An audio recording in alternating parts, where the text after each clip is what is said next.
Kiai Ageng Selo atau yang terlahir dengan nama Raden Bagus Songgom. Diperkirakan lahir di akhir abad 15 atau awal abad 16. Ayahanda beliau adalah Kiai Getas Pendawa putra Bondan Kejawen atau Lembu Peteng putra Brawijaya P dengan putri Wandan Kuning. Kiai Ageng Selo mempunyai istrol yang bernama Nyai Bicak dan memiliki putra 7 orang, yaitu, Nyai Ageng Lurung Ten, Nyai Ageng Wanasaba, Nyai Ageng Basti, Nyai Ageng Jati, Nyai Ageng Peranen, Nyai Ageng Pakis Dadu, Kiai Ageng Enis. Ki Ageng Pemanahan jika diambil dari garis ayah masih keturunan Prabu Brawijaya kelima Bre Kertabumi dengan jalur silsilah sebagai berikut, Prabu Brawijaya kelima Bre Kertabumi Bondan Kejawan atau Lembu Peteng Kiai Getas Pandawa Kiai Ageng Selo. Kiai Ageng Selo wafat sekitar akhir abad 16. Makam Kiai Ageng Selo terletak di Desa Selo Grobogan Kecamatan Tawangharjo Kabupaten Purwodadi. Beliau dibesarkan dan dididik oleh ayahanda Kiai Getas Pandawa. Guru-guru Kiai Ageng Selo: Kiai Getas Pendawa Sunan Kalijaga. Anak-anak Kiai Ageng Selo: Nyai Ageng Lurung Ten, Nyai Ageng Wanasaba, Nyai Ageng Basti, Nyai Ageng Jati, Nyai Ageng Peranen, Nyai Ageng Pakis Dadu, Kiai Ageng Enis. Murid-murid Kiai Ageng Selo: Kiai Juru Martani, Kiai Penjawi Mas Karebet, Kiai Ageng Abdurrahman Selo atau yang terkenal dengan nama Kiai Ageng Selo, hidup sezaman dengan Wali Songo.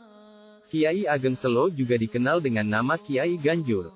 Sebab, beliau dikenal memiliki kemampuan menabuh alat musik ganjur yang bisa menarik penduduk untuk melihat dan mendengarkan ganjur, dan setelah itu, barulah Kiai Ageng Selo melakukan dakwah Islam kepada penduduk.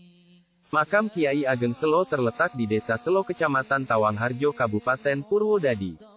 Kiai Ageng Selo dipercaya oleh masyarakat Jawa sebagai cikal bakal yang menurunkan raja-raja di tanah Jawa, seperti Raja-Raja, Mataram, Surakarta, dan Yogyakarta. Kiai Ageng Selo, menurut cerita dalam babat Tanah Jawa, adalah keturunan Majapahit. Prabu Brawijaya kelima, Raja Majapahit terakhir, yang memiliki istri bernama Puteri Wandan Kuning. Dari pasangan ini, lahirlah seorang anak laki-laki yang dinamakan Bondan Kejawan. Menurut ramalan ahli nujum kerajaan, anak ini kelak akan membunuh ayahnya. Oleh karena itu, Bondan Kejawan dititipkan kepada juru sabin raja yang bernama Kiai Biyut Masarar. Setelah dewasa, Bondan Kejawan diberikan kepada Kiai Ageng Tarup untuk menuntut ilmu agama Islam dan ilmu kesaktian.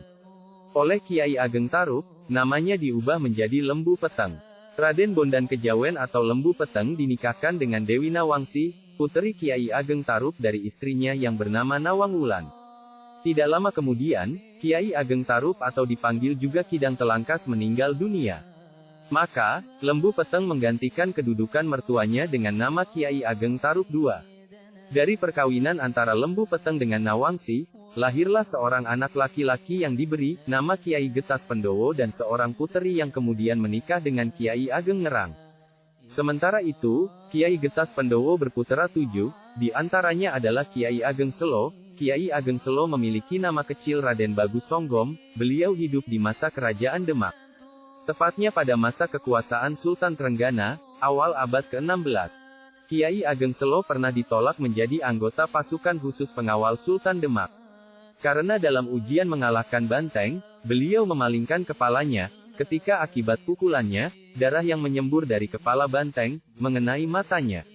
Karena memalingkan kepalanya itu, beliau dipandang tidak tahan melihat darah, dan karena itu tidak memenuhi syarat.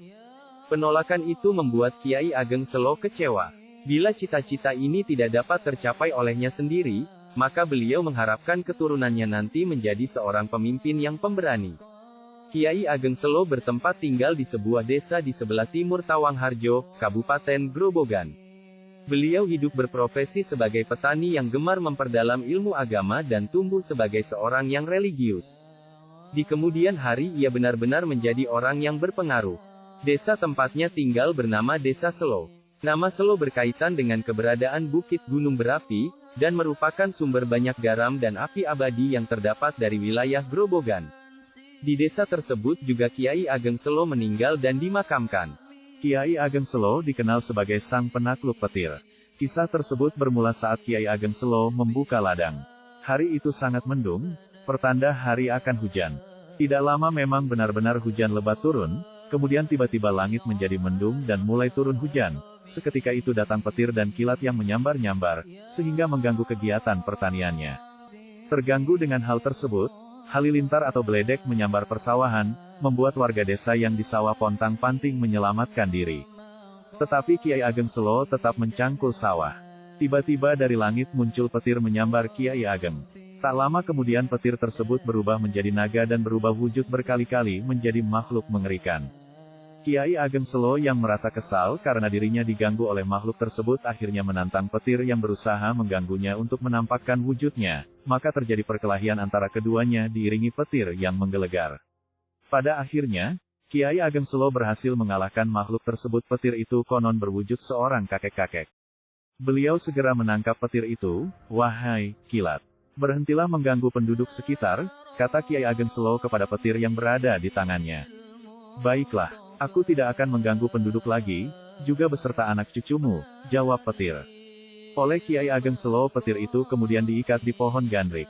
Lega hati penduduk desa, mereka tidak takut lagi disambar petir jika ke sawah. Penduduk desa menyambut Kiai Ageng Selo penuh rasa haru dan menyalami tangannya dengan mencium tangannya. Beliau tetap meneruskan mencangkul sawahnya. Setelah hari sore, selesai mencangkul, beliau pulang sambil membawa petir. Keesokan harinya beliau ke Demak. Beledek dihaturkan kepada Sultan Trenggana di Demak. Oleh Sultan Trenggana, beledek ditaruh di dalam jeruji besi yang kuat dan ditaruh di tengah alun-alun. Banyak orang yang berdatangan untuk melihat wujud beledek itu. Setelah beberapa lama kemudian datanglah seorang nenek-nenek dengan membawa air kendi. Air itu diberikan kepada kakek beledek, dan diminumnya. Setelah minum terdengarlah bunyi menggelegar memekakkan telinga. Bersamaan dengan itu lenyaplah kakek dan nenek beledek tersebut. Sedang jeruji besi tempat mengurung kakek beledek hancur berantakan. Untuk mengenang kejadian itu, dibuat gambar kilat pada kayu berbentuk ukiran sebesar pintu masjid. Lantas mereka menyerahkannya kepada Kiai Ageng Selo. Dengan senang hati Kiai Ageng Selo menerimanya dan dipasang di pintu depan Masjid Demak. Pintu itu masih bisa dilihat hingga sekarang. Kisah tersebutlah yang membuat Kiai Ageng Selo dikenal luas sebagai sang penakluk petir. Sampai sekarang, pintu tersebut masih dapat dilihat di Masjid Demak. Ukiran pada daun pintu tersebut memperhatikan motif tumbuh-tumbuhan, suluran, jambangan, mahkota mirip stupa, tumpal, camara dan dua kepala naga yang menyemburkan api. Kiai Ageng Selo terkenal sebagai orang yang sangat zuhud, dermawan, dan banyak tirakat. Beliau sering bertapa di hutan, gua, dan gunung. Selain itu, beliau juga bertani menggarap sawah.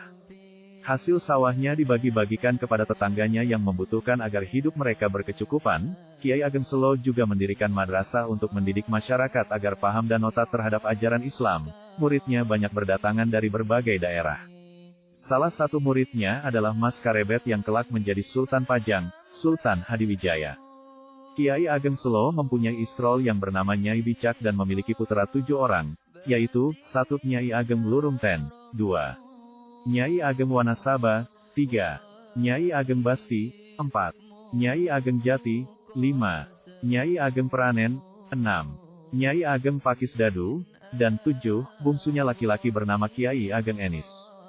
Kiai Ageng Enis berputra Kiai Ageng Pamanahan. Kiai Ageng Pamanahan ini menikah dengan putri sulung Kiai Ageng Wanasaba, dan dianugerahi putra bernama Mas Ngabehi Loring Pasar atau Sultan Sutawijaya, pendiri Kerajaan Mataram. Adik Nyai Ageng Pamanahan bernama Kiai Juru Martani. Kiai Ageng Enis juga mengambil anak angkat bernama Kiai Penjawi. Mereka bertiga dipersaudarakan dan bersama-sama berguru kepada Sunan Kalijaga. Bersama dengan Jaka Tingkir, Kiai Ageng Enis diminta bertempat tinggal di Dusun Lawian sehingga kemudian terkenal dengan sebutan Kiai Ageng Lawian. Sampai sekarang, makam Kiai Ageng Selo masih menjadi tempat berziarah masyarakat karena peran Kiai. Sampai sekarang, makam Kiai Ageng Selo masih menjadi tempat berziarah masyarakat karena peran Kiai Ageng Selo semasa hidupnya yang sangat peduli terhadap masyarakat kecil. Selain karena beliau diyakini sebagai tokoh agama bahkan sebagai wali dan diakui menurunkan raja-raja Jawa. Kiai Ageng Selo diakui sebagai cikal yang menurunkan raja-raja atau pimpinan di tanah Jawa. Bukan hanya raja-raja di Kesultanan Demak, Pajang, Kiai Ageng Selo merupakan tokoh yang memiliki pengaruh besar pada masyarakat. Beliau memiliki suatu ajaran yang diikuti oleh masyarakat secara luas pada masanya. Ajaran itu adalah ajaran tentang filsafat hidup dan keagamaan. Sebagaimana tradisi pengajaran di tanah Jawa, para santri Kiai Ageng Selo mencatat dan menuliskan ajaran-ajaran yang disampaikan olehnya. Tulisan-tulisan selanjutnya menjadi pemikiran utama Kiai Ageng Selo yang di kemudian hari dikenal dengan sebutan Papali Kiai Ageng Selo. Papali adalah larangan atau nasihat seorang guru kepada muridnya terkait dengan hal-hal yang dianjurkan untuk dijauhi. Nasihat lisan tersebut ditulis dan dikumpulkan oleh murid-muridnya menggunakan bahasa Jawa dalam bentuk tembang macapat.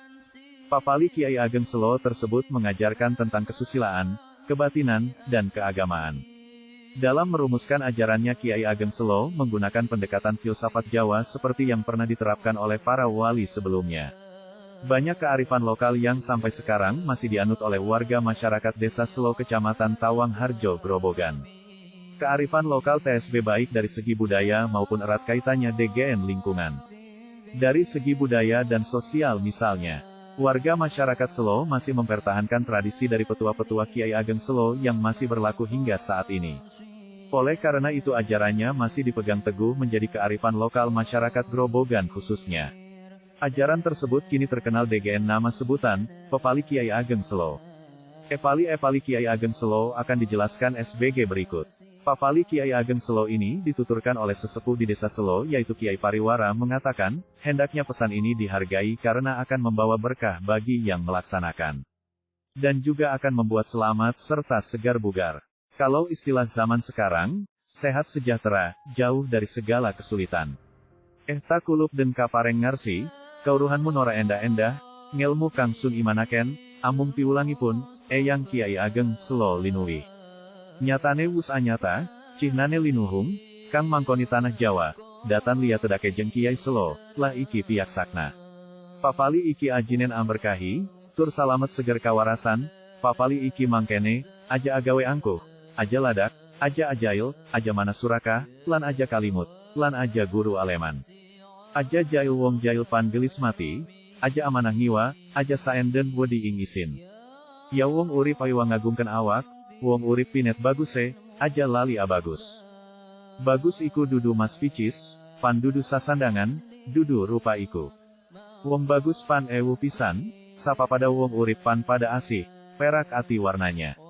Terjemahan, ketahuilah engkau, bukan hal yang muluk-muluk, ilmu yang aku percayakan, hanya ajarannya Eyang Kiai Ageng Selo yang terpuji. Nyatanya sudah terbukti, tanda luhurnya, yang membimbing tanah Jawa, tidak lain anak turunannya Jeng Kiai Selo. Nah ini, dengarkanlah, Papali ini, hargailah karena memberkati dan juga membuat selamat segar bugar. Papali ini seperti ini, jangan berbuat angkuh, jangan ladak, jangan jahil, jangan berhati serakah, dan jangan celimutan, dan jangan memburu pujian, jangan jahil karena orang jahil cepat mati, juga jangan berhati kepada keburukan, jangan tak tahu malu yang takut akan rasa malu, juga orang hidup jangan menganggap besar diri, orang hidup carilah bagusnya, jangan lupa memperbagus diri, yang disebut bagus bukan karena banyak emas dan uang, sungguh bukan karena pakaian, bukan dalam rupa penampilan, orang bagus di sini sungguh sulit sekali, sesama orang hidup semua mengasihi, maksudnya semua dekat hatinya. Ada juga nasihat Kiai Ageng Selo tersebut dipasang di bangunan tempat wudhu sebelah kiri masjid. Dalam nasihat itu beliau berpesan jangan angkuh, jangan bengis dan jahil, jangan serakah, jangan panjang tangan, jangan mengejar pujian, jangan kasar karena orang kasar cepat mati, jangan cenderung ke kiri atau melawan aturan. Pertama, ojo adol sego, jangan menjual nasi. Petua ini ada sejarah dan maknanya, berasal dari pesan Kiai Ageng Selo pada anak cucu dan keluarganya. Pada suatu hari Kiai Ageng Selo mendapat tamu dari daerah jauh. Sebagaimana adat dan kebiasaan masyarakat Selo dan Jawa, jika ada tamu pastinya akan disuguhi makan dan jajan. Pada saat istri Kiai Ageng Selo akan membuat nasi dan ayam bakar yang akan dihidangkan oleh tamu tersebut. Orang tersebut menolaknya dan mengatakan, saya sudah kenyang, dan baru saja makan.